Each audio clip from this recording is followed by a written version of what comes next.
Good afternoon, everyone.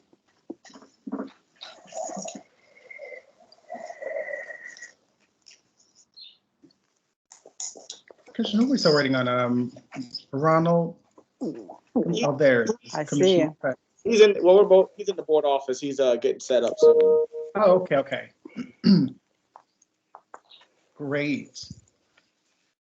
Well, first I want to say, thank everybody for coming. Really appreciate it, and hope you all are enjoying this very beautiful weather outside. And so we will get started. I'll just start by, I think we have our members. I can see Ronald on Commissioner McFadden joining us. But just really wanted to call this meeting to order on April 20th at 3:31 p.m. So today we'll have 3 presentations. We'll get an update on school naming policy, have some discussion about that. And then we'll also get on Policy-IJOA, which is around field trips. And we'll have some discussion of BBA, board powers, responsibilities, and professional standards. And that conversation is just a beginning conversation. It is not up for a reader per se. This is just our initial dialogue about this proposed new policy. And for the folks who are giving presentations, if you can keep your presentations to about 20 minutes, so that we can have time for robust dialogue, I would greatly appreciate it. And so with that being said, I'm going to pass it over for the folks who are giving us the school naming policy update.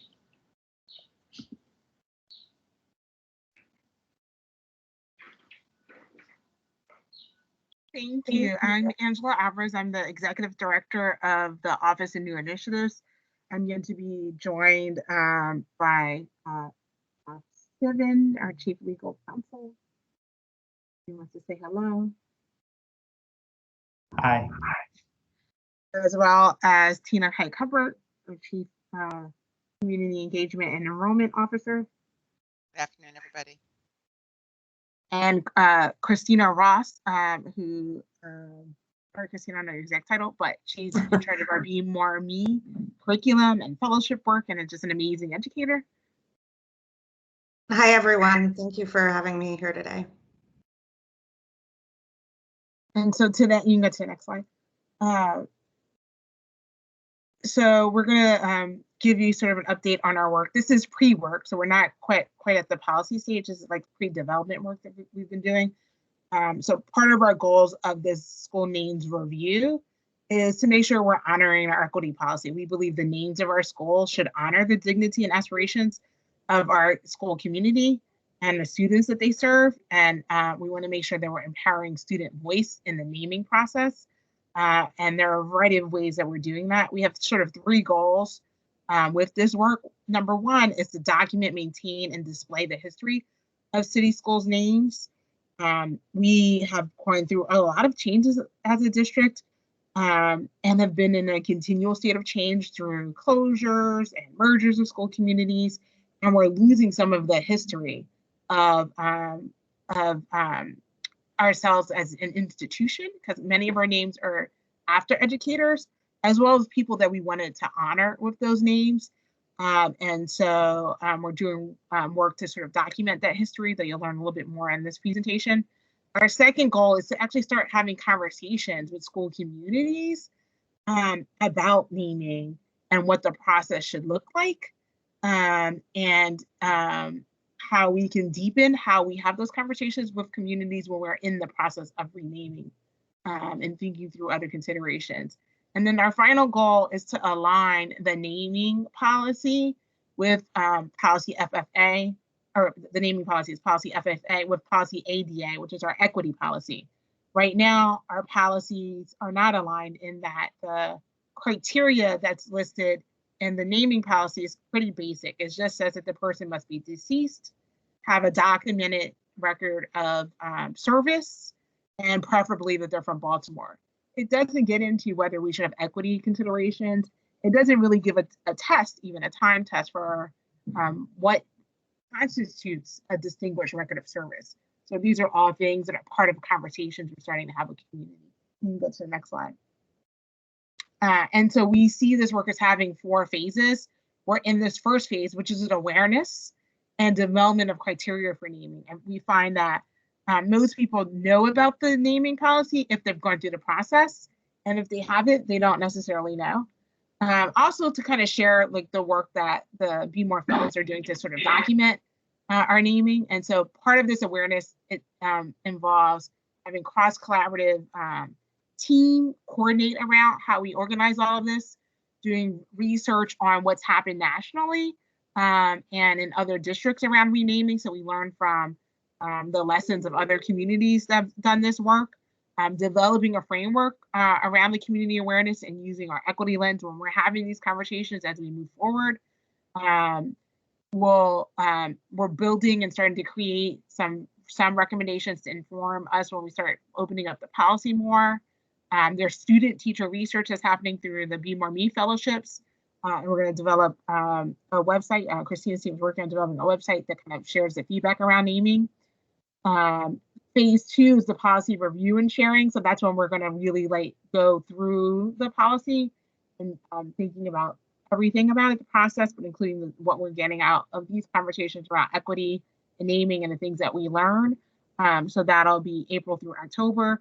Phase 3 is the synthesis of those policy revisions. So that's when we'll start the formal sort of policy work with the board and norming on criteria with staff. We're learning that, we sort of knew this, like the process of doing naming requires all hands on deck from a school community.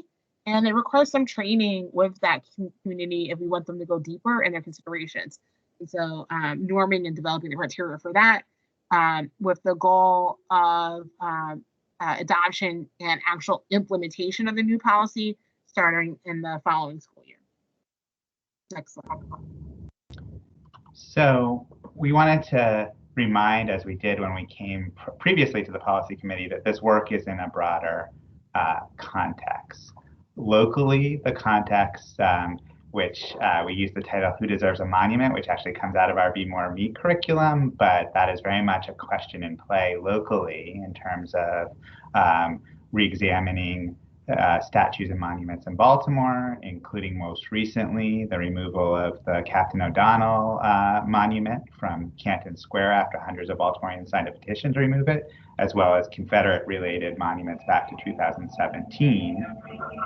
And then in addition, that we are acutely aware and benchmarking with districts in other parts of the country. And this is only a small sampling. There are a number of other districts that are grappling with the very same questions about school names and what they mean and how they relate to student dignity. Next slide. We also wanted to make sure in this process, and part of this process, as Ms. Alvarez emphasized, is that we are really looking at how schools celebrate existing names and wanting to hold those up, and really emphasizing as part of our outreach, our engagement, the prominent local and national individuals who have schools named after them, including local connections to prominent African-American educators and activists. And you can see a number here ranging from Frederick Douglass to Lily Mae Carroll naming our schools. Next slide. And then we also have some models that we can look at internally. And here is just one that, in addition to looking at the process, looking at a school like Dorothy I, which previously was named after John Eager Howard, a Revolutionary general, a senator, and a slave owner, and it has been renamed after Dorothy I, who is a trailblazing civil rights leader and president of the National Council of Negro Women. So looking at that process and how that can inform our work from our local models. This is a piece that we've also emphasized in our community engagement as just the different dynamic to have a school named after John Eager Howard, a very important figure to Dorothy I, who really connected with the community as they transitioned their name. Next slide. And we want to also, and you'll see this as a theme throughout, emphasize the student-centered nature of this work. And so you see here 2 quotes. One is from one of our own students talking about 3 characteristics that should be required to get a building named after you: is having a good relationship with society, good intentions on helping others, and being uplifting and encouraging. So really figuring out what building off of our Be More Me curriculum and what Christina is going to emphasize. And then this is also consistent with national, the importance to students of the names of their buildings. So we looked and found an article, which I think was an ESPN feature about a student at Robert E. Lee High School in Texas who was on the varsity cross country team and said, "I cannot bear to wear the name on my jersey. I don't see a future remembering a person who did nothing for our country and who did not care for me and my people." So really the voices, different voices of students as part of informing our work and informing the work nationally and locally. Next slide.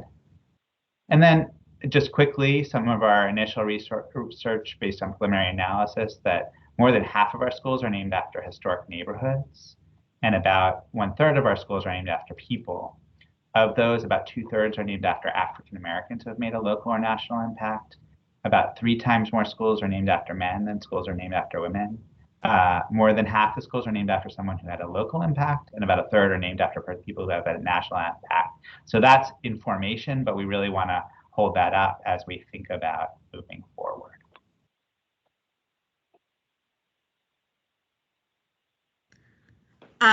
So I'm going to share a little bit about our student fellowship. So we have 14 students from across the city in the Be More Me Student Fellowship.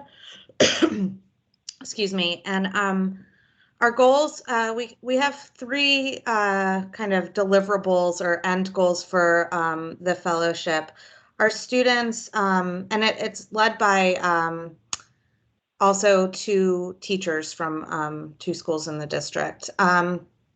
And we're curating a database of the biographies based on student research. And I'll show you a little bit more about what that will look like in the future in just a minute.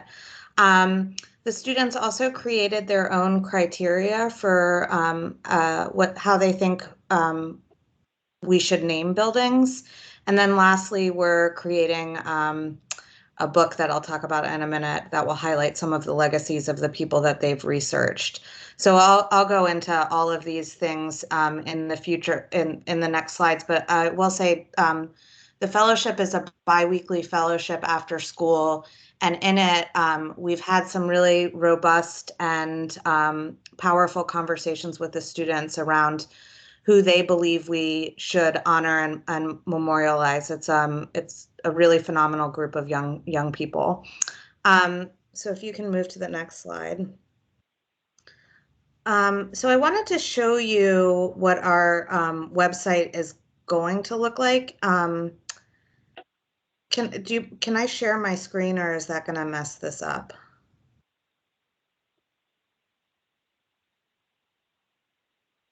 I believe you should be able to share your screen. Okay, thank you. So I'm building this now, but essentially what our website, and this will be, oh, can you guys see it? We don't see it yet. Oh, wait, let me on. try one more time. There we go. Okay. So this will be connected to the district's website, but we're building it in Google website so that it can be updated as we go with more ease. And essentially the website has a little background onto our process and how the students are doing this research. We've partnered with Enoch Pratt, who have been phenomenal partners in supporting the students in their research. And then we'll have a page for each person. So this is a student's research and some citations for each of the people that they have. And then when possible, we'll have at least one artifact that the student found interesting or a photograph. On it, we also have the history of how schools got their names, which I've been digging into, and a little overview of the conversation on naming, and the debate over who we honor and how they reflect our values has really been persistent since the beginning in 1913 when the school board decided to rename numbered buildings after people. And so a little bit of history on that will be on this page as well. And then we'll be highlighting the team of students who were helping as well. I'm going to stop sharing now and we can go to the next slide.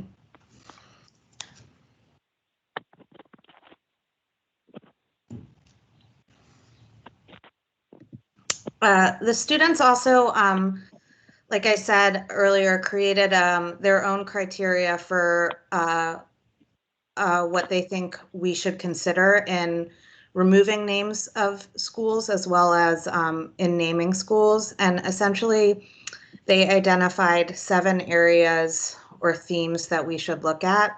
And I know for the sake of time, I won't read this all to you, but in all of them, they found these themes and then identified a question that they would ask around each of these themes. And they're currently working to apply it to the people that they did research to, particularly identifying areas or themes that the person embodied or didn't embody that we can share when they're done with as well. Next slide, please. And then, as I said, actually in 13 minutes, we are launching this. We are partnering with Charm Lit Magazine, which is a student-run literary magazine, and the Afro to highlight some legacies. The students will be writing poems, first about themselves, and then about at least one of the people that they researched, and will be putting it into either a magazine or book. We haven't figured out. We're going to let the students pick how they want it. And then use with the Afro, identify some artifacts from the Afro's archives that will also be in that. And then this will be published and then also shared on the Afro's social media websites. And we did have a video of a student talking about this, but I guess it didn't make it in. But I can share it if you want me to. I'm not sure where we are on time. You have about 3 more minutes.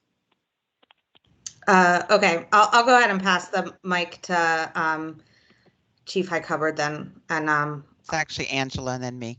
oh, sorry, back to Angela.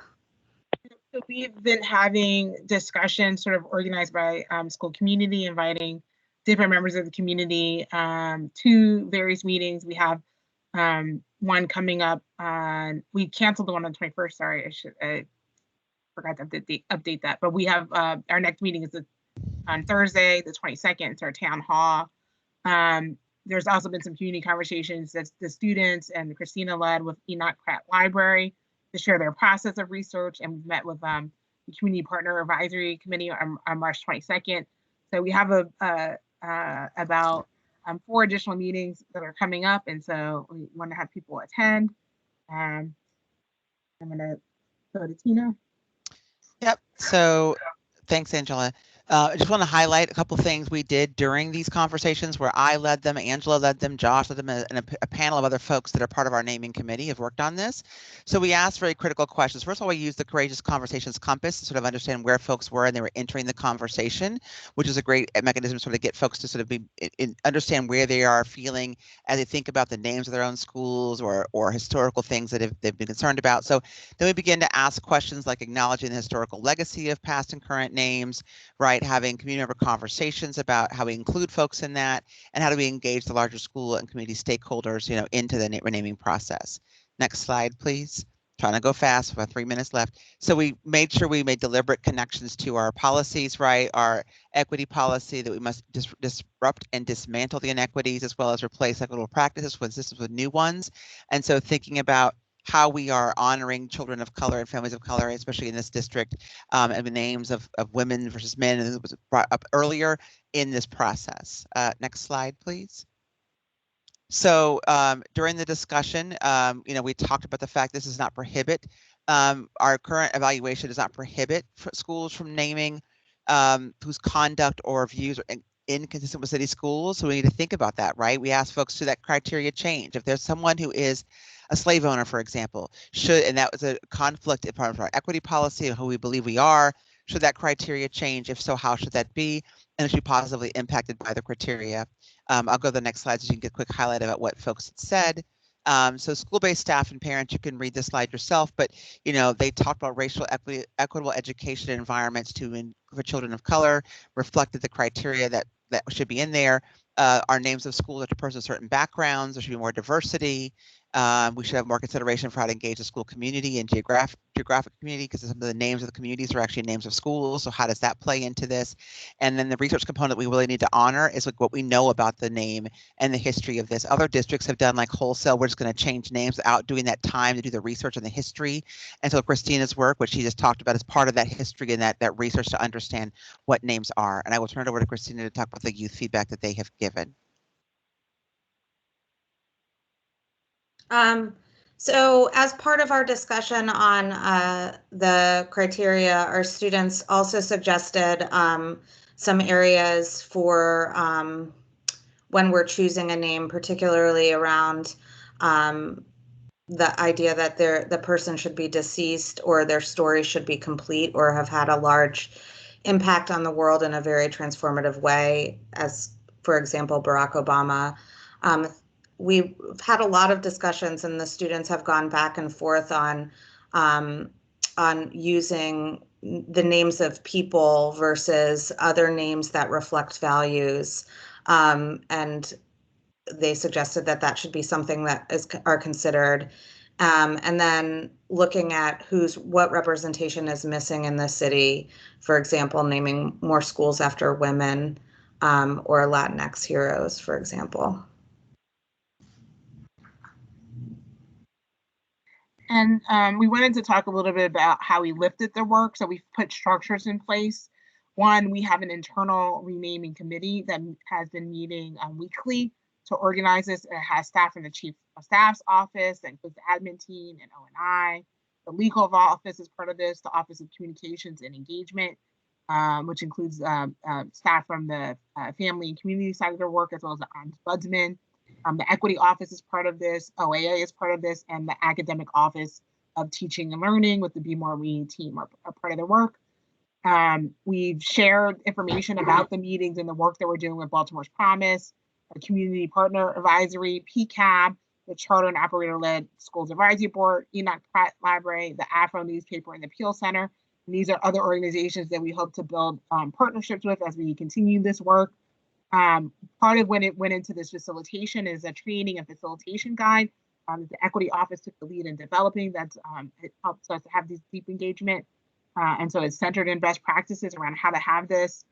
We stood up training for facilitators on how to engage in these conversations, along with office hours for facilitators wanting additional time. We've developed Spanish language materials and have been doing the meetings in both languages when we've had Spanish speaking people in attendance. And so we have a Spanish facilitator that co-facilitates with us. We did 2 mock presentations to prepare for these. And so it's ongoing. We're trying to get the word out. So we've had some meetings more attended than others. So we're trying to learn from that to increase attendance for the remaining meetings. But those are big pieces of lifting the work. Into the final slide. From the meetings we've had, we've gotten some feedback just on how people are experiencing the meetings. And what they've shared is that they felt like the conversations are a good way to engage the community, especially on these issues of policy and history. 95% of participants felt they had enough information to actively engage and actively participate, and agreed to collaborate with the district in future conversations, where like 90% of participants. Some of the big takeaways from the discussions is in the importance of a name being actually connected to a school's culture and activities and how that can change how you experience the school. So one of our participants who had a name like that shared that the name was incorporated into a chant that students would say, and that they internalized it. It became a way of them having pride in their school and themselves, and gave them aspirations for who to aspire to be. The culture of the school helped the children problem solve and guide their next steps, and that they felt like it was important for students to see people who look like themselves be this monumental person in that way, and that it should be infused into the curriculum. They just noted that we need to continue to have these conversations and figuring out ways to get more people engaged, as well as how we advertise when we made name changes. Some people weren't aware of some of the recent name changes that we've done, for example.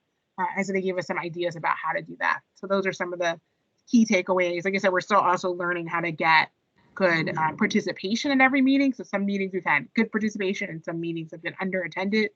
So we're still working through that. And so too, we would love everybody that's listening, that's interested to come to a meeting, as well as to tell other people about the meeting. And we'll share, feel free to email me directly if you like the flyer, or anybody who's shared tonight, and we can share the flyer with you. We're pushing it out on social media. Please help us get the word out. Thank you, everybody. I don't know if we did it. Yeah, thank you all so much. A great presentation. I think it's timely. I think it is deeply contextual, and just really grateful for the thought and intentionality that goes into revamping and the policy that we currently have and incorporating it with the equity policy. And so I just wanted to open it up for questions and comments from board members, and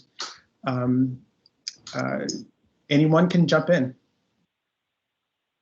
Start there.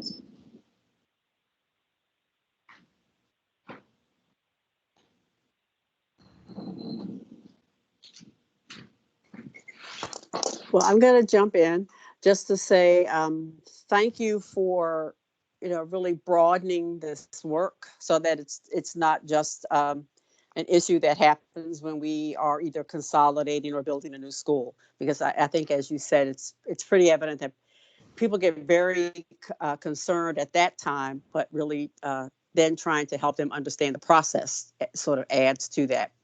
I am really I was very interested in the work of the Be More student fellows, and I'm looking forward to seeing the product. I think that is just excellent. And in terms of just the skills that they're getting in terms of research and developing a website and getting that information. And I think that'll be great to advertise and to highlight all of our schools that are named after folks. So thank you for that work.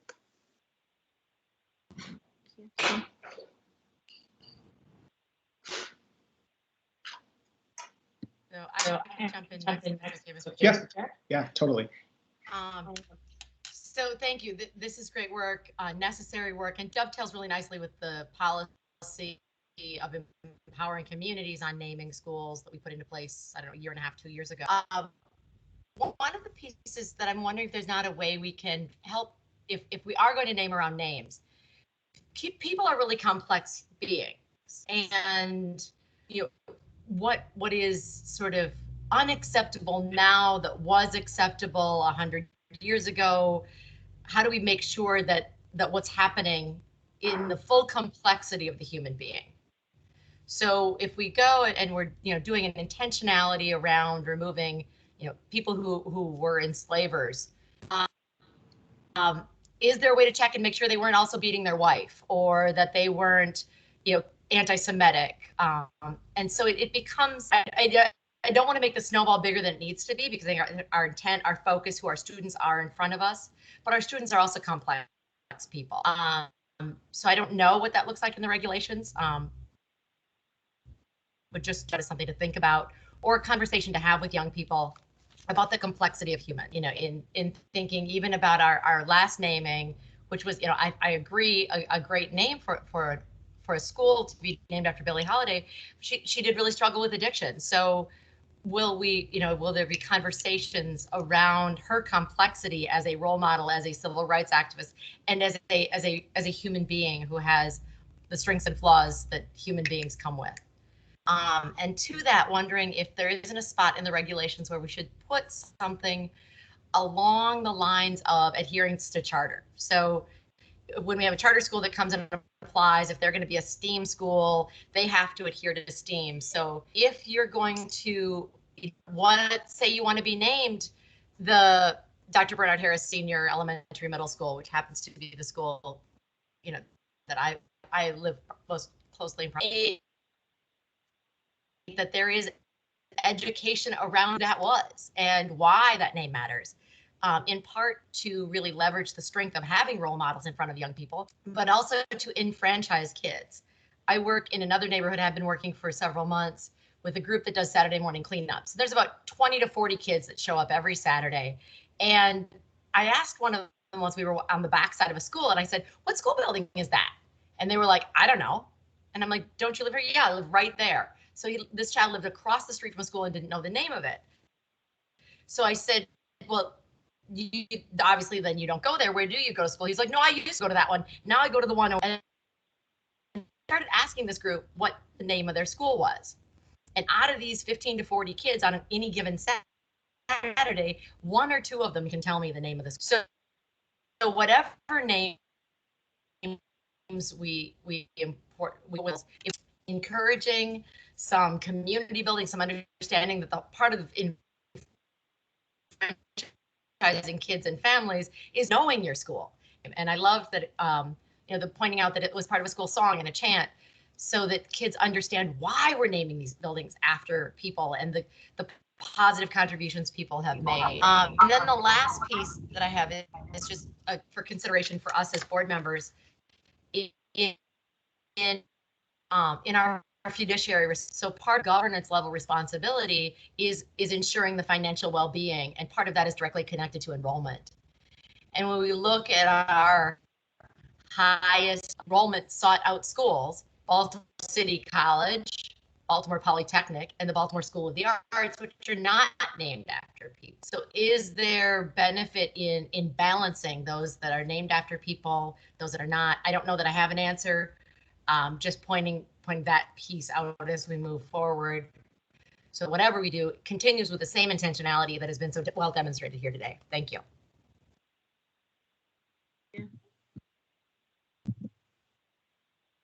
And just to respond on that last point, I think it's really important, and it's an important part of the work that we're student-centered. And a key goal that Ms. Alvarez stressed was that we are seeking to hold up and understand and also provide ideas and options for schools to celebrate and honor their names, in addition to the work to make sure that, so the names that we are proud of, we want to make sure that the students, that's an important part of students' culture. So all of our students are robustly engaged in and feel ownership of the name of their schools, regardless of what the name is. That's not just individuals, but all of that.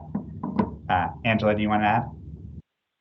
I think that's right. Like, that's another big part. That's one of the things we were really intentional in focusing on, is that we have so many schools that are named for people that many people in the school community may not even know who those people were. Like, for example, we just did the renaming that we talked about, James Mosher, but no one actually knew when we started that who the historic James Mosher was. That was part of our original research that went into the discussions around the renaming. And we have a lot of schools that are like that, where we're losing, again, it's that piece about losing history. So also reclaiming that is a big part of this work, and why the work of the student fellows is so important. The other thing that we didn't talk about is we're looking to stand up like a advisory committee of local historians, as well as community members like elders who have that local history, to help us in reclaiming that history, understanding that history, and help shepherd this work to some extent. So that's part of what we'll be focusing on this in the coming months. So this is another key component of it. Thank you. Commissioner James just mentioned something that I think is and I'm assuming you've also talked about this, another piece of this, and that is not necessarily the name of the entire building, but looking at portions of a school where there may be significant names tied to the work that happens there. I'm thinking of, like an auditorium, and thinking of someone who might be in theater arts, that kind of thing. So is that a part of this conversation as well? Yeah, I mean, I think there's a place for that to be part of the conversation. We haven't gotten to that level of the weeds yet in terms of getting into interior spaces. We do have and have had schools name like Edgecombe, which will become Park Heights Academy in the fall, named, their auditorium, the cafeteria, and their library after important people. So Langston Hughes, the library, Dr. Martin Luther King is who the cafeteria is named after. Malcolm X is the might be the gym, it's the gymnasium, but they did that. So thinking about that layer too of like what guidance we give around naming of spaces. So some of that's in the policy in terms of what kinds of spaces, but laying the name, the exactly what you're pointing out as part of the conversation. We got into a deeper dive with the policy. And then my last question is around financial support of naming and financial contributions in exchange for recognition and names. Do we need a separate policy? Does that fall under some other policies? So if a family would like to donate, $1 million towards a building, do they expect a name? What are those criteria? What does that mean if we're going to name something in honor of someone who's living without a financial contribution?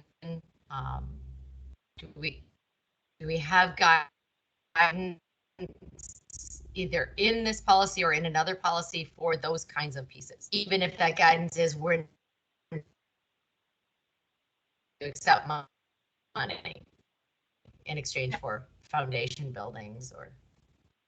Yeah, so that is in the policy. So there's language in the policy that talks about that. And so it requires, if you're going to name a building for a family that's like donating funds, if that's part of it, it requires special board permission before they even donate any funds. So that's contemplated in the policy. And again, the policy requirements is that the person is deceased, so it could be a living person. But when we look at the policy, we can look at, that'd be part of our conversation if we need to strengthen that, but there is guidance around that in the policy as it exists today. Thank you.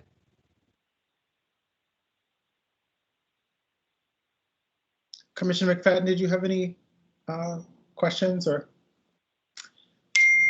Great. So I'll be redundant. I just want to thank the team for for initiating this work.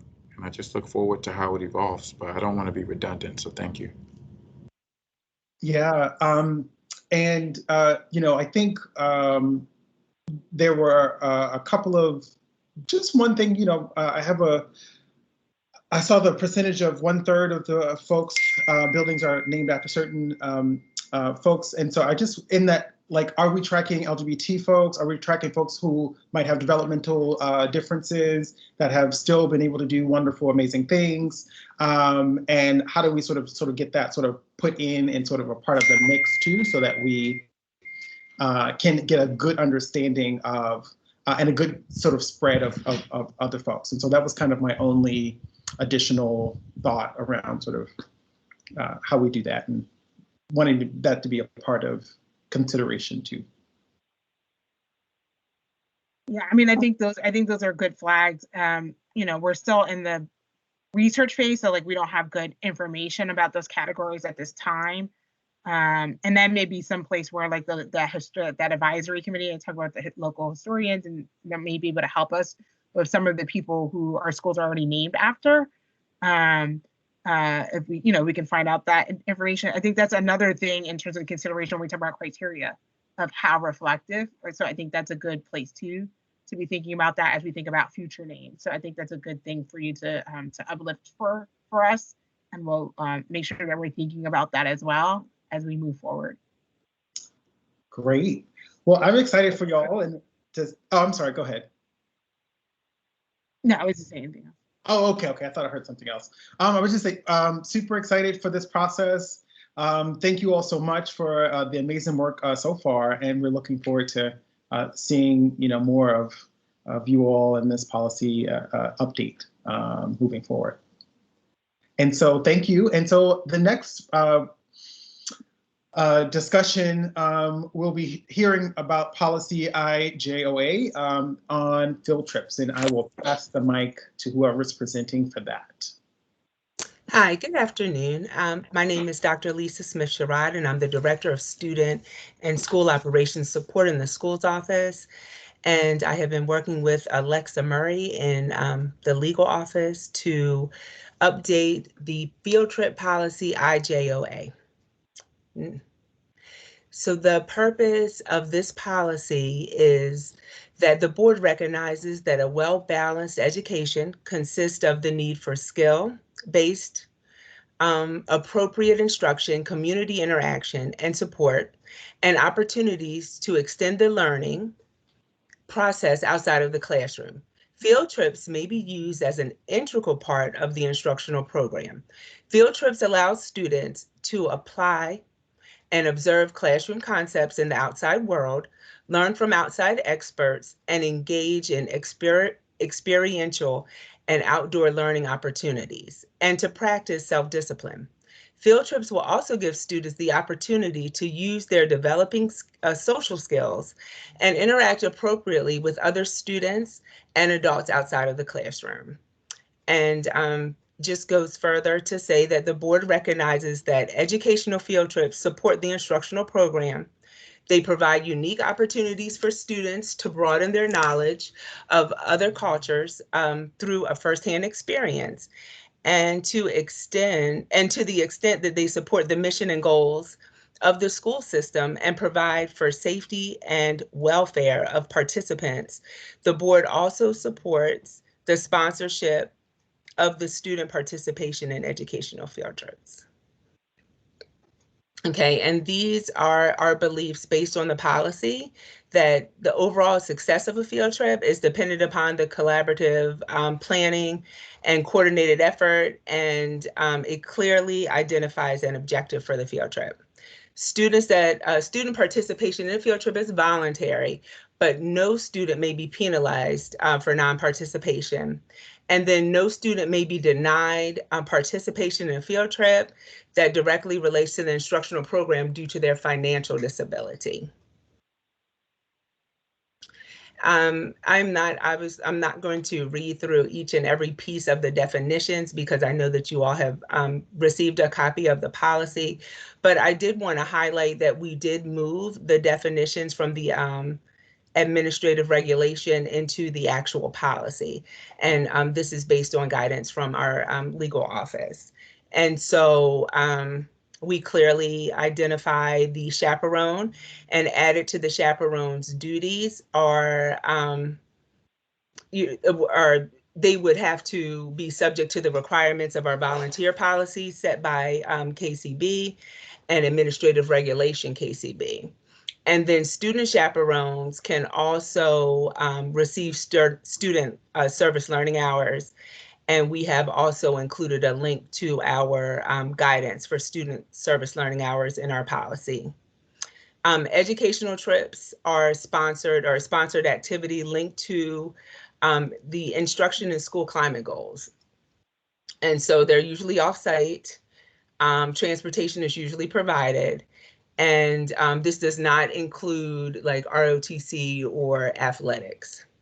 And some community-based field trips students can walk to and from. And so we have extended learning opportunities, which are just opportunities that extend beyond the school day, like the Baltimore Urban Debate League, the chess competition, or foreign language club, and then foreign travel. And that's travel outside of the contiguous, the 48 contiguous United States, and then wilderness exploration. A listing of forms has been moved to the administrative regulation, but the forms are still included in the definition section. And so there are a plethora of forms that accompany this policy. And we have worked hard to make sure that those forms are linked within the policy to make it an easy easy for schools to access them. And then instead of just referencing parents, we also included the language of parent and or guardian throughout the policy. And so we've defined parent as either a biological parent, adoptive parent, custodian, guardian, informal kinship care, and then foster parent. So we've tried to be encompassing of all of the family compositions that might be included in the school. And then each type of field trip was defined. We've already talked about the extended school day field trip, which would either happen before the beginning of the school day or at the end of the day, an overnight educational trip, which includes a stay away from home, and then a non-school day trip, which would occur on a weekend or on a day that is not a student school day. Definition for the teacher in charge is added. And the teacher in charge is the teacher that submits the application for the field trip. They're responsible for ensuring compliance with IJOA and JIH and all of their administrative regulations. And policy standards have been extended for field trips. And so all trips must have a teacher in charge. They also we identified or clarified the chaperone to student ratio, health and safety considerations, transportation, approval process, equity, parental consent, exclusion due to suspension or expulsion, and then policies around cancellation. And then we've also expanded the foreign travel educational field trips.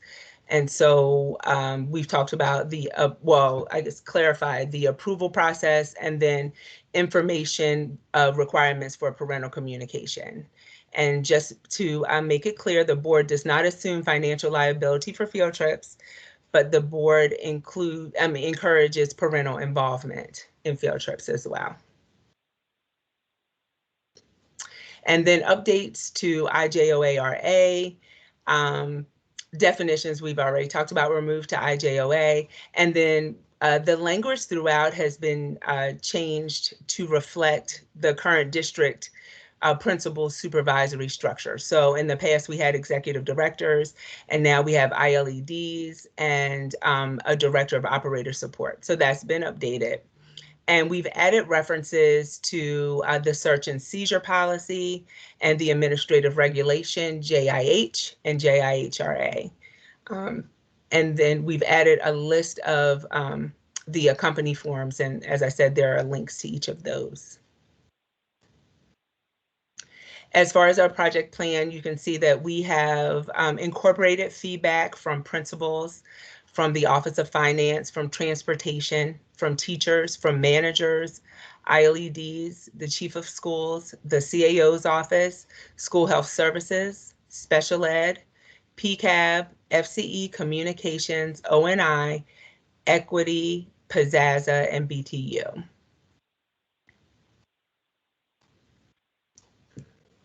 Are there any questions or feedback that you would like for us to incorporate? Great. Thank you so much for the presentation. You're welcome. Yeah, so would love to hear from some other commissioners. Are there any outstanding questions? Commissioner James, did you want to start? Sure. If I'm cutting in and out, let me know. I'll turn my video off. My internet has been really sketchy today. A couple of things. One, in the regulations, under Roman numeral 1, letter A, number 7, where it talks about the attendance of the teacher in charge, in addition to one chaperone, the teacher ratios. Is there conversation within the regulations about specifying if field trip is near water, there needs to be a lifeguard or a WSI with them, either present from the organization if it's a field trip at a swimming pool or at a recreation center or a lake, or does that person have to be a Baltimore City employee, city schools employee? So clarifying that, I know that shows up in different policies around the country differently. Yeah. But might be something we want to investigate further to make sure we're covered liability wise. Okay. Two, under the volunteers, I don't see it, and it might be because of a quick anything about a background check required or a for volunteers and chaperones, as well as any guidance about the degree of autonomy that a chaperone with young people. You know, if the ratios are 6-to-1 or 1-to-6, and you've got 30 students, is that parent then allowed to just take a group of 4 students and be gone for an hour and a half to what's the length of time, sort of distance from the teacher, kinds of things? So we did outline of a volunteer or a chaperone. We did tie in the policy for volunteers and background checks, and you know, within that policy, and so we did put a link there so that the volunteers would know that they would need to follow those guidelines. But we can add more detailed information about, you said, the length of time that a chaperone could be away from the teacher in charge. Right. You know, Okay. if it's a 4-hour field trip, is it we got off the bus and I'll see you all at lunch, go with your adults, or, you know, for support, for supervision, and for liability coverage. And I'm not sure what best practices are in that, but it seems like something we should have in writing. Okay. With Form O, the walking field trip form, is that something that every student just has the opportunity to fill out every year to just have on file? And if so, perhaps a statement that Form O doesn't necessarily need 10 days advance notice, things like that, because that more covers the classroom teacher who, it's a gorgeous day, let's walk across the street and have class in the park. Right. So maybe some delineation on when Form O applies. Universal, is it within a mile of the school that it's a universal coverage? And just fleshing that out in the regulations. And then the last one is just a point of compliance, and along the line of equity. Do we have a way of capturing field trips that are the beyond walking field trips to understand which students within our city are not getting any, or which students are getting a preponderance of field trip experience, and not to minimize the opportunities anyone has, but to help in, as a board, in our argument and persuasion for why budgets may need to shift, or why we need to prioritize funding to specific schools when it becomes a conversation of how dare you take away from mine in order to give to someone else's. Having that mapped data on schools took field trips at which grade levels, so we can see across the city what students might need a little extra love or support from the board. So are you suggesting potentially like a compliance report that would identify like the field trips taken per grade level or by school, or?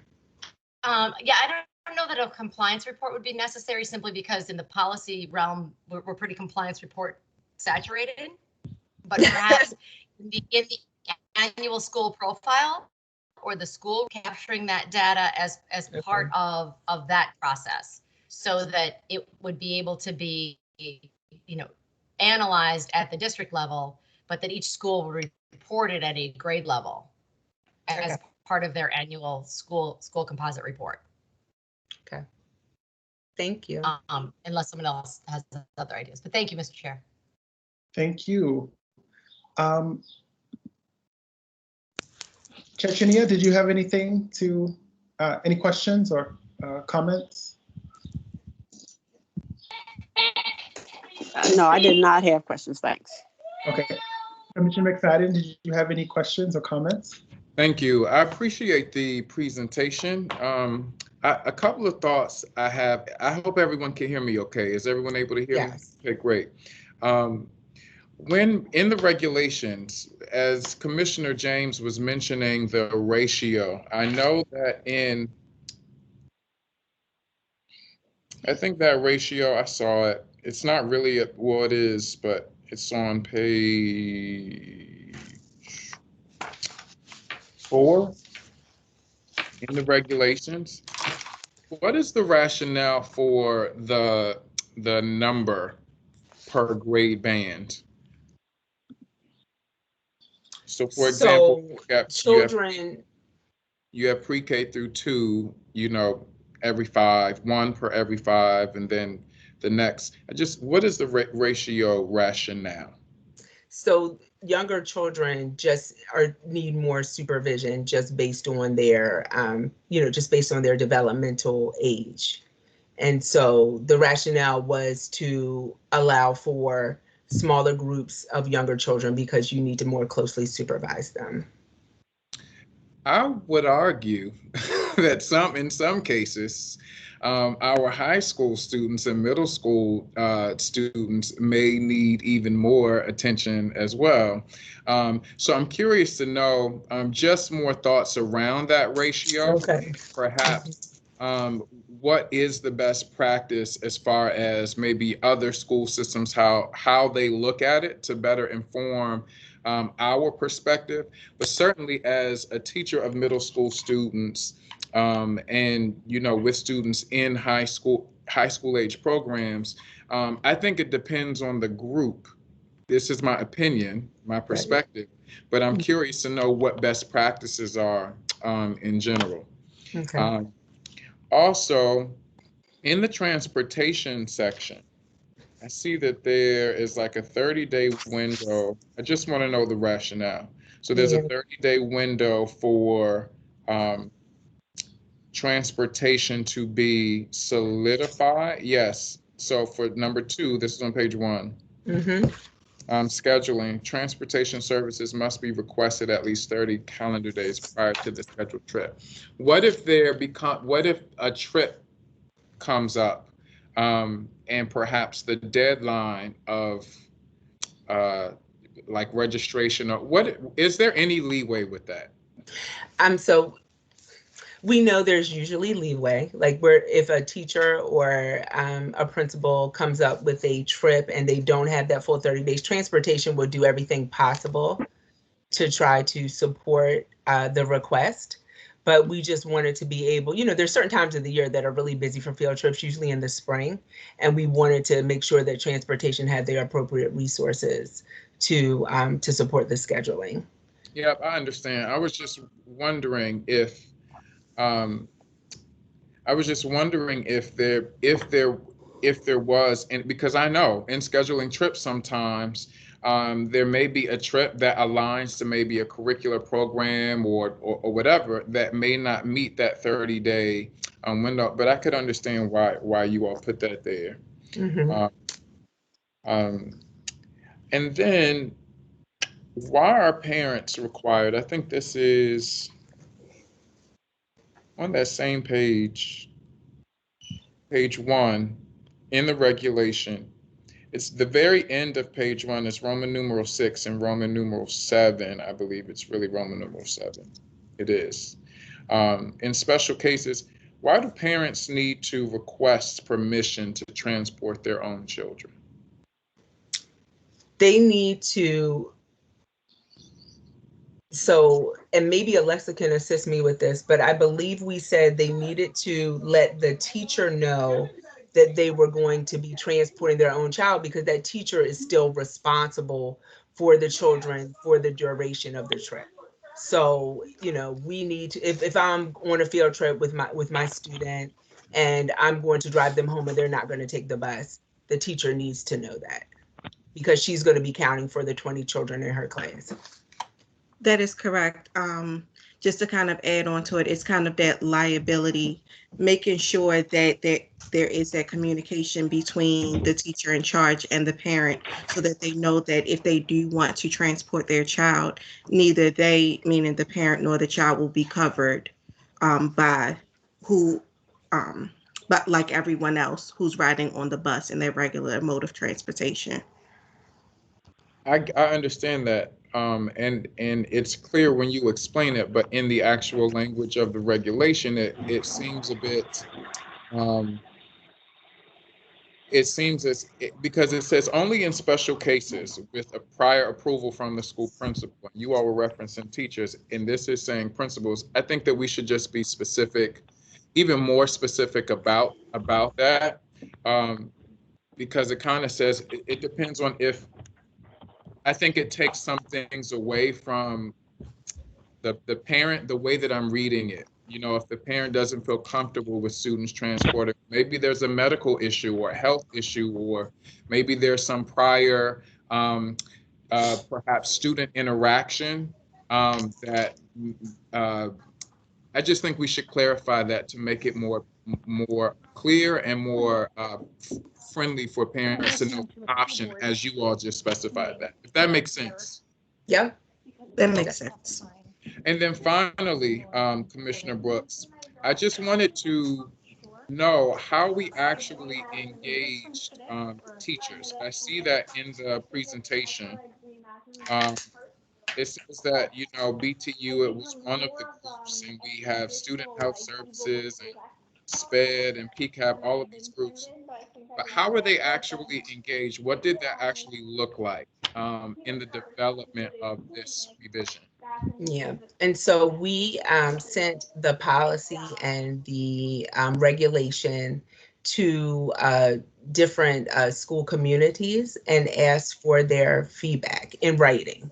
So we did not convene like an outside meeting or focus group, but we solicited their feedback, and we offered an opportunity for them to meet with us. And some people took us up on it, but none of the teachers did.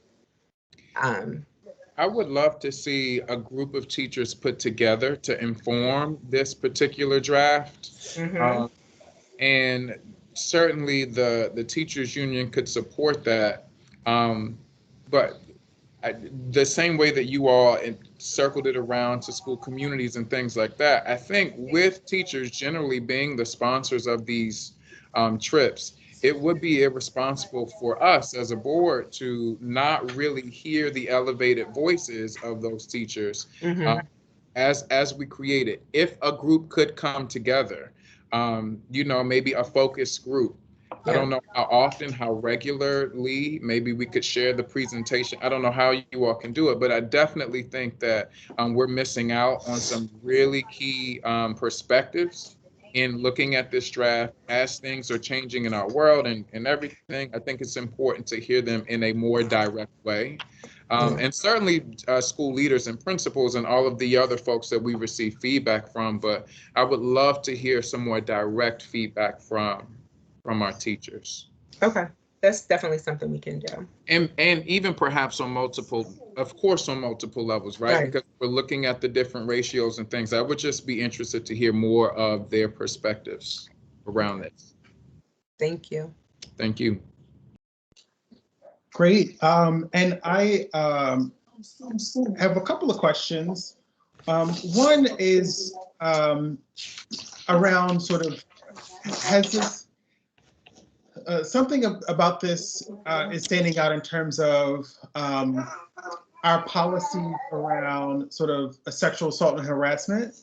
And I'm wondering sort of like how, is that just sort of a listing of that? Because I didn't even see that listed in sort of the crosswalk at the bottom. Yeah, but given sort of like some of the experiences that are emerging from BSA and other places and some other dynamics, that feels important to be able to at least name and explicate what does that look like, particularly reporting when you're out on a field trip, if something's happening off location, and especially overnight trips. So that feels particularly important. Yep, some of that is outlined in Student Forum M, but we did not specifically reference, I believe it's JBB and probably JBA. So we can definitely, you know, make that specific reference to that.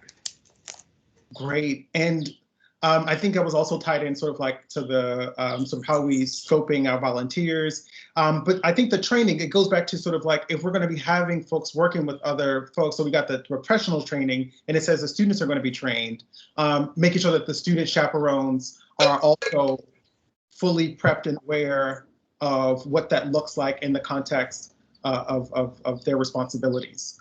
Because how you might have engaged before you were a chaperone as a student looks different in this context. Yeah, so that's one thing that was kind of big for me. The other piece was also around how do we begin to support our trans and gender nonconforming students, especially when they're on field trips?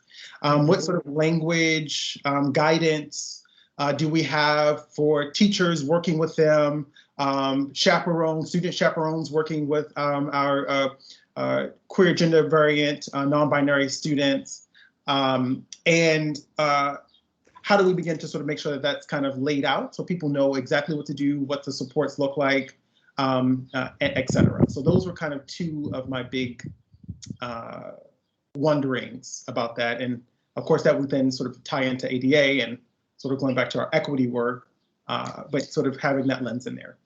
And Dr. Brooks, I would also add to that, with our growing immigrant population, what could also be some guidance for staff in ensuring that we have the necessary supports in place for those students also, especially when it comes to languages, sometimes in interpretations, and perhaps even parents that are attending. To Dr. Brooks's point, I think it's important for us to incorporate that as well. Yeah, thank you. Yeah. Yes, and we can be more specific about it. Like I said, there's in Form M, and you all should have received the forms as well. I think they're linked in the document, but it does kind of outline how a student is supposed to behave on a field trip and in accordance to the code of conduct and how they're supposed to treat others. But in reference, so in reference to supporting students, I wonder if we're giving that training like through the Title IX and through the anti-bullying. Would that be sufficient, or would it be additional training that's given to those students that are like service learning, getting their service learning hours? Is that what what you were referencing, or? I mean, all of the above, but mostly around when you have young people going off site and especially staying over at some place. What are the accommodations look like, for example, right? So are we pairing our gender variant children, our students with other folks? I think there just has to be a way we need to be more intentional about how those differences actually impact the quality of the field trip, irrespective of whether or not it's not a safety issue necessarily per se, but more about like how do we support students that feel comfortable in those spaces. That does make sense.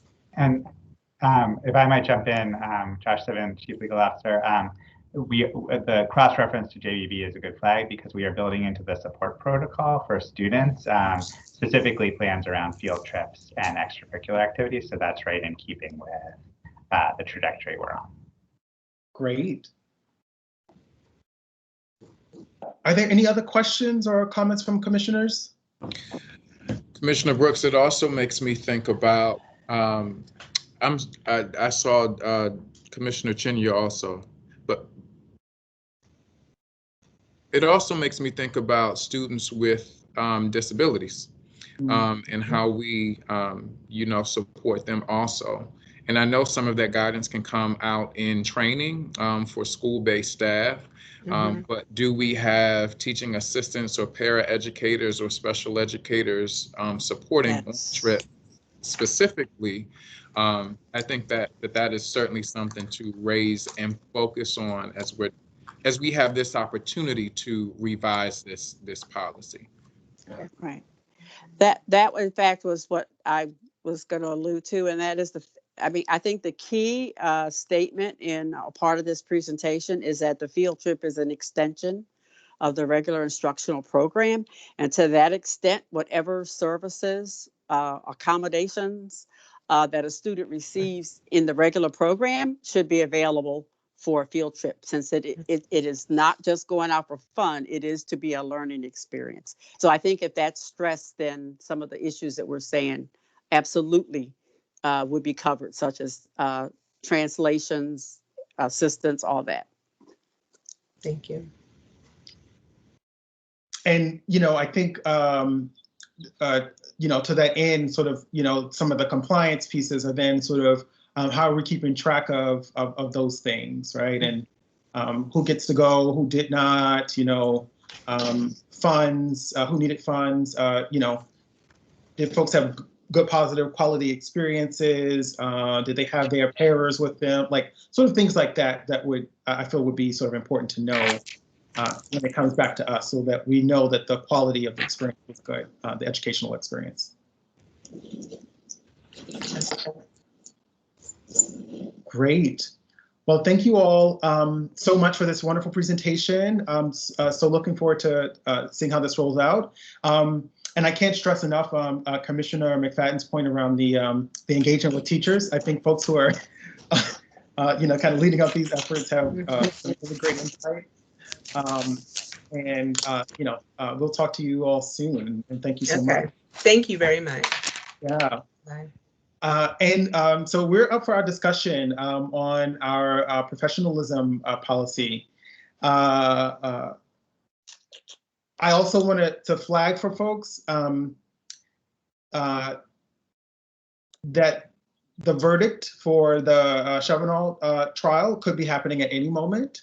And I don't know how that's going to impact sort of the rest of this meeting and that sort of thing. Just kind of want to flag that and raise that as we go into this, because I imagine what happens, the world will shift in some ways. So I just kind of want to name that.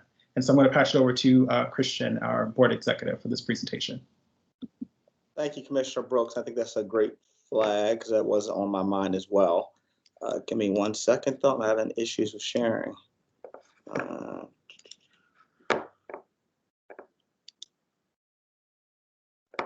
Okay, do y'all see the presentation? Yes, I can see. Okay, great. All right. Welcome again. Happy to be here to present on the revisions to Board Policy BBA, Board Powers, Responsibilities, and Professional Standards. The presentation is relatively short, as you see. Mostly here just to hear ideas and kind of engage in dialogue as we move forward with the policy process. So I think the first question, of course, for anybody wondering is, why are we doing this? And I think there's several reasons. First, just again, to establish the standards of conduct and communication between board members, the community, the CEO, and staff. The idea for this policy has been kind of batted around since earlier, this school year. But I think a real reason now is, as everybody knows, the board is continually changing and evolving. We expect by the end of the summer, there will be 4 new board members this year. So it's really, again, to kind of set the rules of, as Commissioner Brooks would say, how we play, or how board member, how we play and communicate.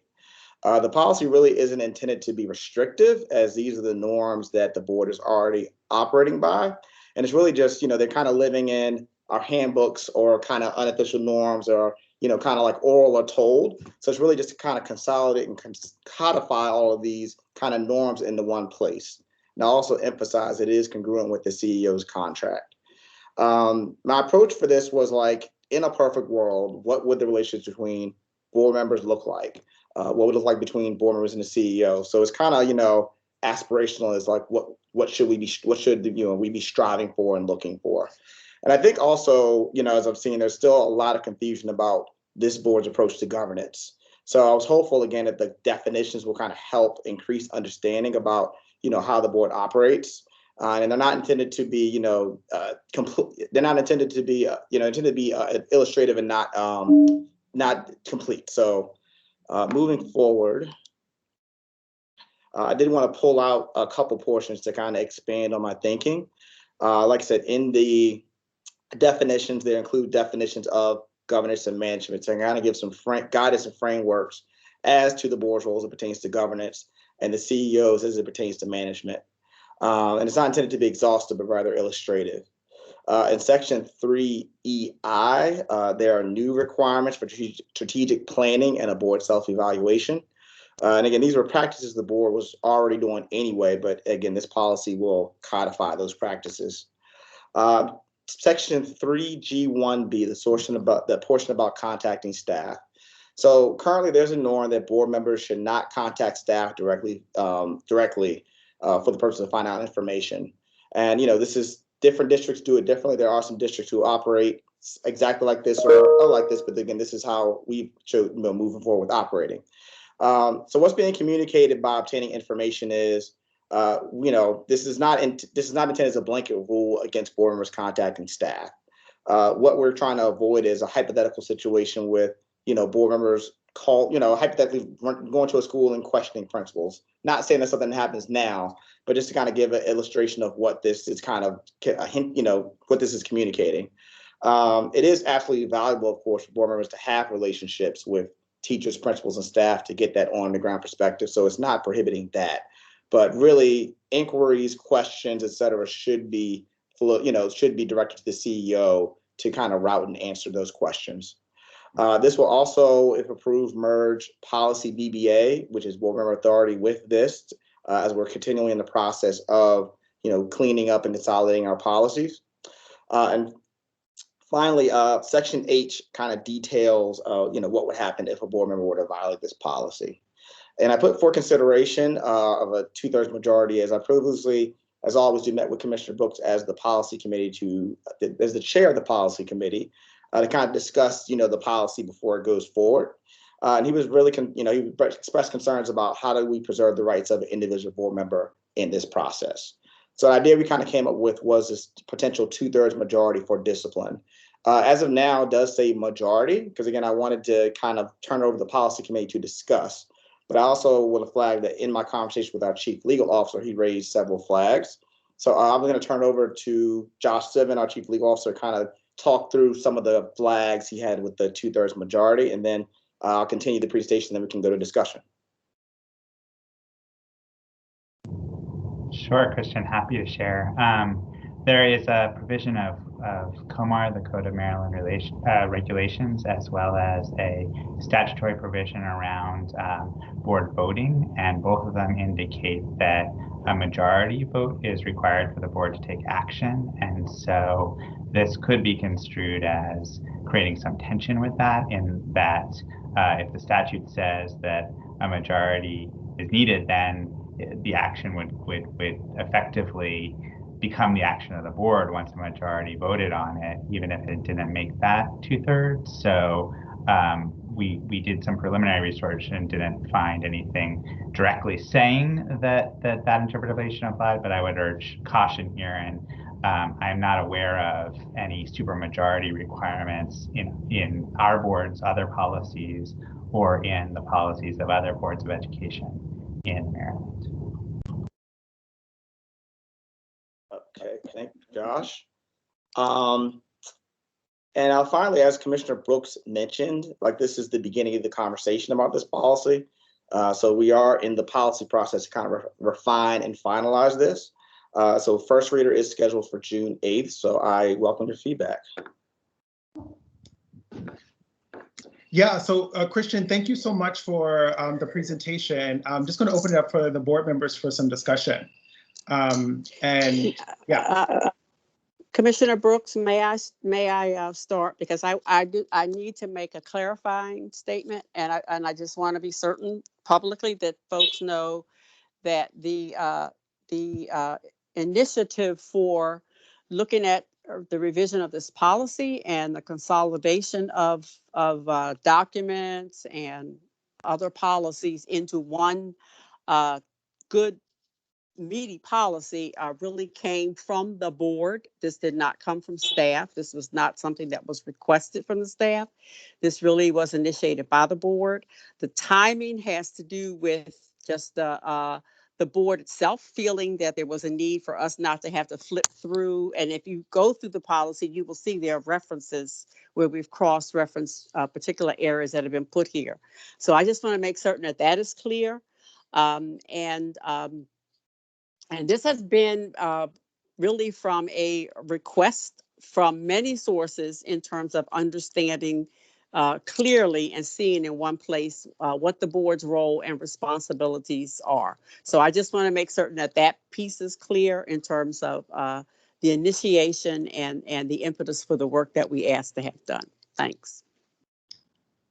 Great, thank you. And I feel like, so there's I have a million feelings about this policy. One, talking with Christian specifically about the ways in which, given the the fact that I wrote my op-ed, and this feels like right before elected leaders are coming on, that this decision was made in advance. And so So I'm curious about, and Linda, maybe you can shed some light on this, because when you talk about board leadership, sort of the feeling on the board, if you can sort of actually say who that was, and absolutely about that. And it's not just board leadership. As new board members have come on, and we've been doing orientation and onboarding for folks, there's been and current board members have also said the same thing. There's been a difficulty at times in finding things. We know that this is a practice, and then to go to see which policy is it under, or which procedure is it listed under.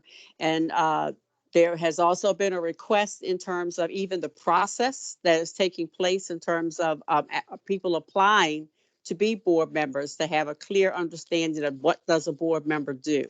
And trying to pull all that from a variety of places was a difficulty. This is not a reaction to any your specific what happened there or any other. It's the ability for, and based on the need of the board, to be able to look. If you look at in policy, the current policy, starting with where are we now? BBA, and go through all of that. I mean, it is at least 20 sections. And then other things are listed in other sections of the policy portion of board docs. And so again, I can only say what I know is true. This is an attempt to try to put things and consolidate so that it would be easy for current board members, for people who may be considering to be a part of the board. This is no matter how you become a part of the board, appointed, and we have 3 positions that need to be appointed this year, as well as the 2 that will be elected in 2022 and beyond.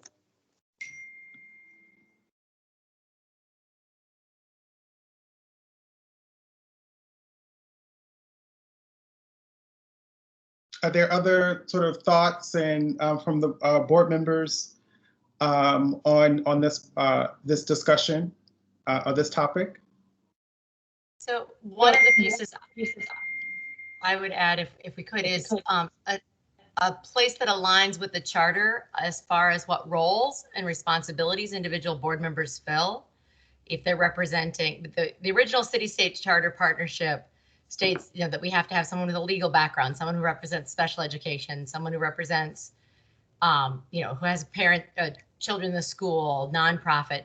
If we could add a section on that, so that board members understand where those lanes are. So why sometimes people are being called on to serve on other committees or things like that would be helpful.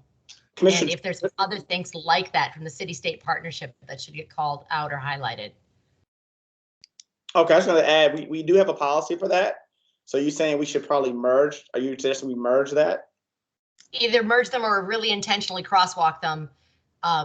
My expectation is that this document would go into sort of the other piece that's about the city-state partnership is more the theoretical lens under which we work. This is more the policy a board member will pick up to see where are the guardrails, where are the bumpers on my bowling alley. And so knowing those pieces might be helpful there. Okay, thank you.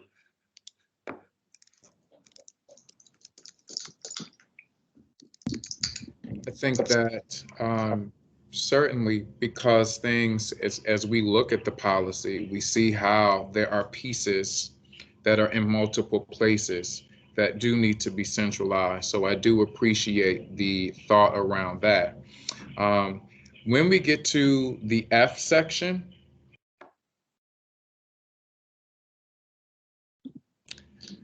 when it discusses professional standards related to the community, should we specify more of the how that happens in this particular policy, and where does the board office fall in this particular draft? How does the board office support, particularly section F? All of it, but when I'm looking at section F, how could we see more of that in this policy draft?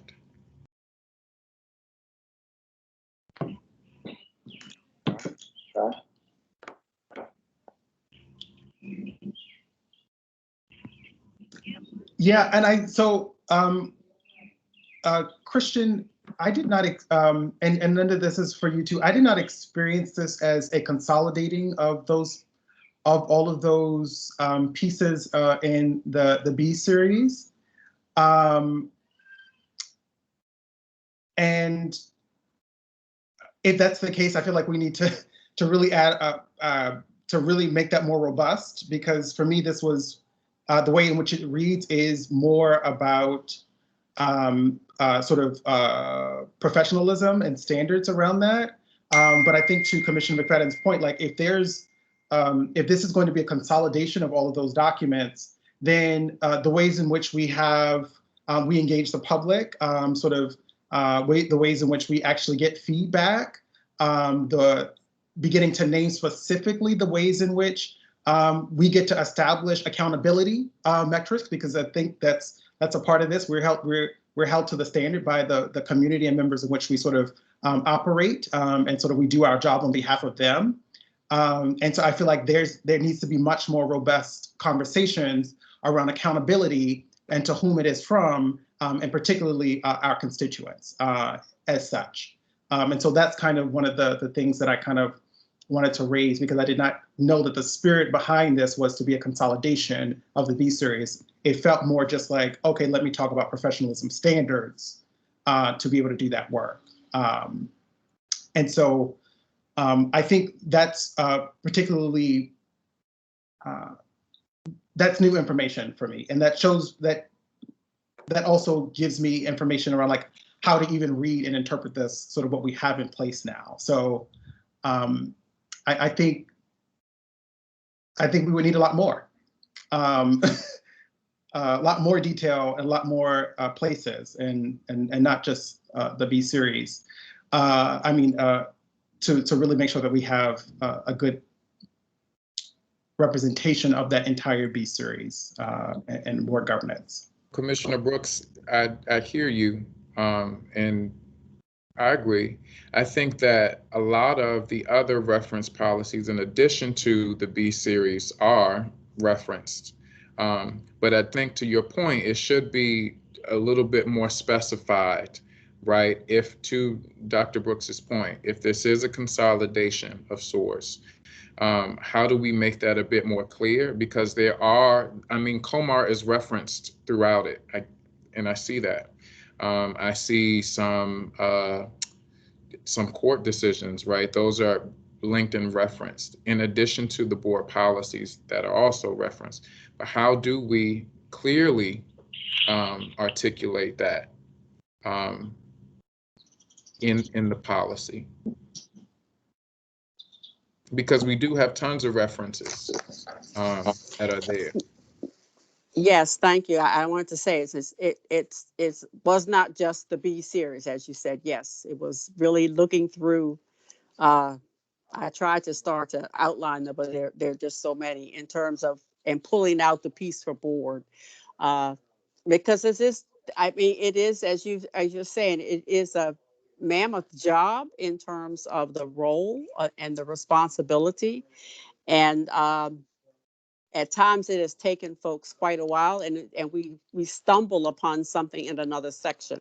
And so again, yes, I would agree. And I do think we probably, and the hope was that we would have the time to have that kind of conversation to be certain that this does what we would like it to do. Yeah, so I appreciate that. And I think, Christian, as we continue to work this, I think some of the issues that I see particularly around, I think we need to go to this conversation around management and governance. And I think for me, that's the tension that I've lived with on this board around those two. So I think it would be very beneficial for us to be in a conversation, because what it shows is that in some ways it looks like this is the point where the board gives over its actual power to the CEO, and that's how we do that. And so I think this is a little bit of that tension that I think needs to be teased out and explicated around what is our real mandate, and governance includes the totality of the system, and sort of what are we then offloading to the CEO in order to do that. So I think that's just broader discussion, and to say, how do we begin to look at things as that sort of what is a common practice, and then what are the pieces that are being sort of codified as to new things. And so what troubles me about this is that this one feels rushed. Two, it feels like in a response to me particularly releasing my op-ed, sort of heard in a way before we got the elected leaders on, in which case we could have, and the new board members, so they would have had a chance to stand on this particular policy and move this forward. And so I think that in the combination of all of these things, this policy and sort of the way it's being moved, there was no conversation with me, for example, around this was the consolidation of the series and all of these other things. That did not happen. Commissioner Brooks, I just want to say it's not a consolidation of the entire B series. Right. It's consolidating kind of the policies that are kind of complementary, such as the board member that we propose, such as the board authority of one board member. And it's also a consolidation of, for instance, the communication protocol, provisions in the contract, provisions in the handbook. So when we talk about, consolidation, that is the intention of that, not the entire B series. And I think to your point about the timing, I mean, again, right now, like I said, first reader is in June. So, I mean, the board has the ability to waive the timeline arrangement. So you could potentially say, we don't want to vote on second reading until August or July. So I think that could be a conversation if you want to ensure that the newer board members have a chance to kind of have a touch with it. But I would still take us back to part of the underlying reason for what we're doing, and that is the request from folks to be able to describe what a board member's role is in order to consider becoming a board member. And that's the piece that we were really trying to do in terms of when I say consolidate. This was not really to get into, I mean, we can do the deep dive that you're discussing. It was not the deep dive of governance versus management. It was a clear understanding of what are the responsibilities and duties of the board. And I would also challenge saying that we are, I'm trying to remember the word that you were saying in terms of handing over. We are not handing over board responsibilities to the CEO. The city-state partnership clearly talks about the role of the board and clearly states in statute the role of the CEO for the school system. So that is not a handoff by any means. I don't want us to, to give that impression in terms of what this is about. So I think, oh, go ahead, Christian. No, I had a question. Is there what parts are flagging for you as kind of a assertion of power, right? Of the board's power, et cetera. Like, is there any sessions you kind of flag like are striking wrong? Like, that's what I want to listen more to like what you're reading with this, flagging the concern. Yeah, so I think for me, there were concerns about sort of when we're reporting. So we need to report 2 days in advance if we want to talk to the media, for example, particularly to the management side of things. Also, this idea that sort of the CEO does contract negotiation. Mm-hmm. And sort of like, then what's the role of the board, right? And sort of making sure that gets done. Because clearly there's a board, and yet that's not outlined in here, for example. So I think that's something that, and I'm going to write that down. Negotiation. I think my view is, again, the board's role with the negotiations is oversight. Like, as you know, you all get the reports on it. You have the ability to ask questions. At the end of the day, you have to vote for it, right? We approve it. You have to approve it at the end of the day. And also board members have the ability to ask questions, et cetera, as the process is going forward. But I think we can pull out more or kind of expand on what the board's role is with these collective bargaining negotiations. Yeah, and I They're think about to announce them. all of they. What happened?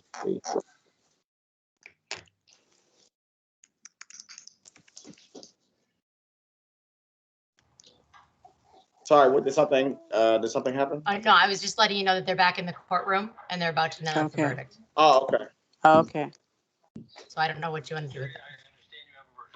Yeah, so I think there's a I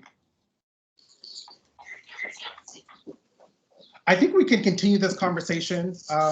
There's you know, I think major concerns, you know, still on my end about this policy and making sure that it is not silencing the voices of commissioners specifically to this, and to also clarify our role. And so if it's a school, if it's the city partnership that needs to be sort of digged into, and I think what I appreciate is every time I have one of these conversations, I'm always learning a new bit about where information is stored and where it's coming from.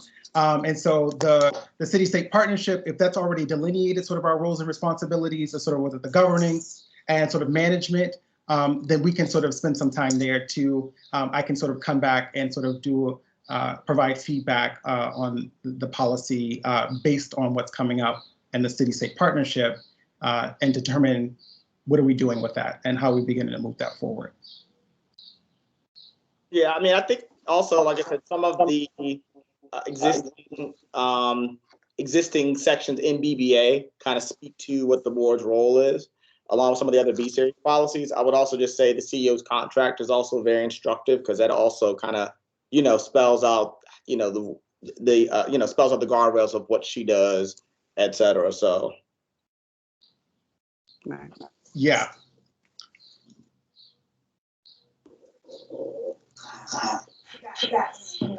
So, Commissioner James, did they give the verdict? Guilty on all 3 charges, sir. Okay. Thank you.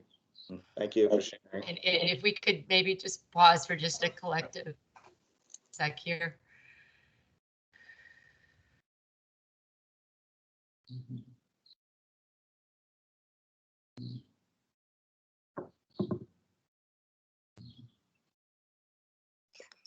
Thank you, thank you. However long you want to make that last. Yeah. Yeah, I appreciate that, the pause. And I know we only have a few more minutes. I didn't know, did we have public comment? Yes, we had 2. Were there any other comments from the committee? Just that I think we need to continue conversation, and Commissioner Brooks, if you know, if you would, it would be helpful if we could each, or you know, sort of identify the things that we need to clarify, understanding the intent, again, in terms of trying to do this revision. Yeah, great, thank you. Thank you all. Commissioner, I don't know if you want to, the first person sign a public comment is Rachel Duncan, representing PCAB. Great. Thank you. Can you hear me? Yes. Okay, thank you for the opportunity to provide public comment on behalf of PCAB regarding policy BBA. Thank you also to Board Executive Christian Gant for presenting this policy to PCAB and members of the public at last Thursday's public PCAB meeting. In section 3B, we request the red lines to include the strike through of the words that have been replaced with the word governance, because the current red line only shows the addition of governance, but not those words management, maintenance, operation, and control that were replaced by it. At that same location, we also find it confusing to say that the board shall have the following responsibilities and may adopt policies and govern actions involving the governance of city schools, because of the redundant use of the root govern, and also because it calls out the action of adopting policies when that responsibility is already listed in number 5 below and is one of many actions the board may take. We respectfully suggest a simplified rewrite along the lines of the board shall have the following responsibilities involving the governance of city schools, and leaving it at that. Section 3G 1B, professional standards related to the CEO and staff. The policy states board members shall, with the exception of the chief legal officer, refrain from contacting staff directly for the purpose of obtaining information without coordination with the CEO in advance. We are concerned that this section, as it's drafted, contradicts the professional standards related to the community in the previous section, specifically that board members shall build and sustain strong, trusting relationships linked to student achievement and engage staff as co-creators and co-leaders. By restricting the school board from asking questions of staff, Section 3G1B undermines the ability of school board members to establish relationships with staff. In a healthy relationship, both members can freely ask and answer questions of the other. Furthermore, it is the school board's responsibility to hold the CEO accountable for making progress towards the school district's goals and strategic priorities. We feel that preventing board members from directly obtaining information without coordinating that contact with the CEO in advance is inappropriate. A culture of inquiry should be foundational to the work of the school board, and the ability to have direct contact with those who are delivering the district strategy on the ground is critical. We've heard a lot about codifying norms, and if there is a norm for board members to feel that they cannot directly contact staff without coordinating that contact through the CEO's office, we caution strongly against codifying that norm unless it has been demonstrated that restricting board staff contact somehow leads to educational outcomes consistent with our district strategic plan. PCAB recommends that if the school board believes it is important to establish a policy on board staff conduct, that the policy be clear that there are no restrictions on board contact with staff members. We agree that language in the policy that clarifies that a school board member should not direct the work of the staff, for example, by requesting reports that are not already prepared or otherwise asking staff to perform tasks, would support understanding of the school board's governance role as distinct from the CEO's role to manage and operate the organization. However, we believe that prohibiting school board members from being able to directly contact staff for information actually undermines the school board's governance role and should not be institutionalized in this policy. Thank you. Thank you, Rachel. Can you also send me your comments? I just do want to, carefully consider them. So if you could also send me a Word copy, I'd appreciate email. I'd appreciate it. I'll do it right now. Thank you. Next, Commissioner Brooks, we have Jocelyn Providence, also weighing in on policy BBA. Hi, can you hear me? Yes. Okay, great. I'm going to keep my video off because I've been having really bad Wi-Fi issues, and I know that helps me to stay connected a little bit better. And I will make sure to email my comments also, because some of my comments go along with questions. But first, I wanted to address some of the topics and comments that were made by commissioners given about this policy. And one, I appreciate that first off, this is coming from the desire that engagement needs to happen about this. I think that is very, very important. And I really question the idea that this is not intended to be restrictive. And again, I'm not a commissioner, I'm not in these meetings, but the idea of consolidating a lot of information, it seems really interesting that there was talk that this is a consolidation, but when I compare and look at this policy that's being proposed to the initial one, there was a lot of things that were taken out of it and a lot of things that were added to it, and didn't really seem like that in-depth consolidation. And I heard Commissioner McFadden and Commissioner Brooks saying that more needed to be added to it if that was the intent of it. And then I know that a phrase, "in a perfect world," was stated. And I think for me, when I'm thinking about in a perfect world, what makes good policies, what makes good procedures, is having that ability to have some type of debate, having a back and forth and coming to a compromise and making sure that everyone's voices are heard in that. And again, I just wanted to also reiterate the timing of this just seems very interesting. I'm someone who I've been giving public board comments for about the past 8 years since I've been a teacher. And I've never heard of or had seen something like this put together. But now that we're getting new elected members of the school board, and also there are school board members who have been very speaking to the community members, reaching out to staff. And it feels like this is some type of disciplinary action, if I'm going to be very blunt. And then the last thing I wanted to comment on in regards to what was stated was that there needs to be a huge, the identification of things that need to be clarified.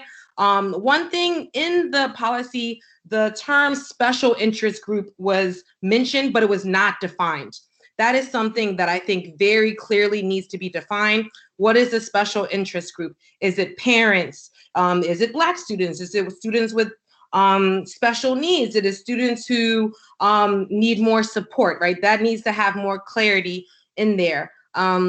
And then also, it's a little bit weird to me that the policy that was proposed, there's some language that's removed from it. The current policy reads, the board shall have the following responsibilities and may adopt policies and govern actions involving the management, maintenance, operation, and control of city schools, including but not limited to, And the one that's currently being proposed, even though it's not mentioned that this is changed, the word changing is that the board shall have the following responsibilities and may adopt policies and govern actions involving the governance of city schools, included but not limited to. So clearly there, involving management and maintenance and operation is taken out of that. And I would like clarification why that language was taken out and why that wasn't clear to the public that that language was taken out. And then I had two more big comments. The other one was just in regards to, again, communication with outside media. I think majority of what is stated under the, I don't have it up right now, but under the F section, a lot of that kind of contradicts, in my opinion, the true intent in regards to that communication, that establishment of trust that I know PCAB and so many community members and educators and even students have been saying has been missing. And I think putting more constraints on what commissioners can do in building that strong and healthy relationship that was just talked about would be a lot more difficult to achieve in the constraints that's being put on here. And then my final biggest thing here is I really want us to think about what's, I know there have been mentions of the intent and all this, and so I'm hoping that there are going to be some edits made when this is brought to first reader. I wrote down that date and everything so I can make sure I'm there. But I really want us to think about what the true intent of this is and what this is showing and demonstrating to the public. Like, yes, there does need to be a clear understanding of what board members and commissioners are doing, but commissioners represent the community. The commissioners represent the voice of educators, of students, and community members. And in order for that to exist, there has to be transparency, there has to be accountability, and board members are supposed to be holding our CEO and our administration accountable. And so if the policy leans more towards there needs to be compliance with what the CEO wants or what the intent is, I think that creates friction. And again, that breaks down that level of trust when there are community members who are asking for there to be more public votes, asking for there to be more conversations held. And now there's kind of like a hold, like, okay, well, I can't say anything until I get approval, and what I say has to align with what the district is saying. And I think that that's at odds at what makes a strong, healthy communal relationship between schools and the community. And those are my comments. Thank you for your time. And I will make sure to email in my comments also. Great, thank you so much for your comments. Both of you, really appreciate you taking the time to be here. Christian, do we have anybody else? Or was that? No, I did want to touch on one point if I can, just as the policy author, kind of like with the governance piece. So Yeah. again, I apologize, that was an oversight as to why that wasn't redlined, but I believe the reason that was changed from management, et cetera, to governance was to prevent this kind of confusion. So again, a purpose of this policy is for a mutual understanding of what is governance and what is management. I think including some kind of management language with the board function and then in other places CEO function was confusing. So that's why I was streamlined. So again, the intention was streamlining, not to, affect a board member's abilities or to curtail the board's, the board's powers, which as one of the few direct board employees, I have no interest in doing anyway. And then second, too, again, I do agree that there's probably more that can be done with the accountability, but I also do want to flag that, again, section G2, there's a whole new section about the roles of the CEO in providing updates and and communicating with the board. And again, there's also new language around aligning to strategic goals set by the board. So there are definitely some new sections in this policy that do kind of support that goal of transparency and accountability. Great, thank you so much for that, Christian. And as we wrap up, I just kind of want to name, again, like, I think this is a part of a broader conversation that I think we need to continue to have as a board. I think again, I'm not sure what the intent of this policy actually is or was. And I think we need to continue to dig deep into this to make sure that sort of what is coming forth is actually going to be responsive to the community members and the people who put us in our positions as commissioners, and making sure that they are not restrictive to our voice, our individuality, and more importantly, our engagement with the community members in which we represent. I think the clarification of the roles between governance and management definitely needs to happen. And I also need to make sure that the way in which we do that is not based on norms, but actually sort of expectations of a board, and I would say a new board structure, given that so many of our current board members are going to be leaving soon. And so, Christian, if you could actually send me the city-state partnership, any sort of language around that, so that I can crosswalk that sort of what we have here laid out, and making sure that we're clear around sort of what governance looks like and what management looks like, that would be really, really helpful for me in this pace. And particularly also trying to be very clear that we are not silencing the members of this board, their voice, and consolidating along those lines. I think that's really, really important as we get to continue to dig into this creation of this particular policy. And so with that being said, I just wanted to sort of let folks know that our next meeting will be May 18th, 2021 at 3:30 p.m. It will be virtual. We'll be discussing LCA data sharing and JBEG nepotism. You can also sign up in advance to participate in our board meetings beginning at 9 a.m. the Thursday before the meeting until 5 p.m. The Monday before the meeting date. Individuals or groups are interested in providing comments to the committee may sign up in one of three ways. You might contact our board office, or you can reach us by email. As our I don't think we have folks staff in the office just yet. And just really want to sort of remind everybody that these sessions are public and open to the public, and we really invite more participation from the public to weigh in on the policies that are shaping and will have an impact on their young people and the staff and students across the district for ages to come. And with that being said, I'd like to sort of close us out of this meeting at 5:23 p.m. Thank you all so much for coming, and I look forward to seeing you all in May. Thank you. Have a great week, everyone. Thank you. Bye.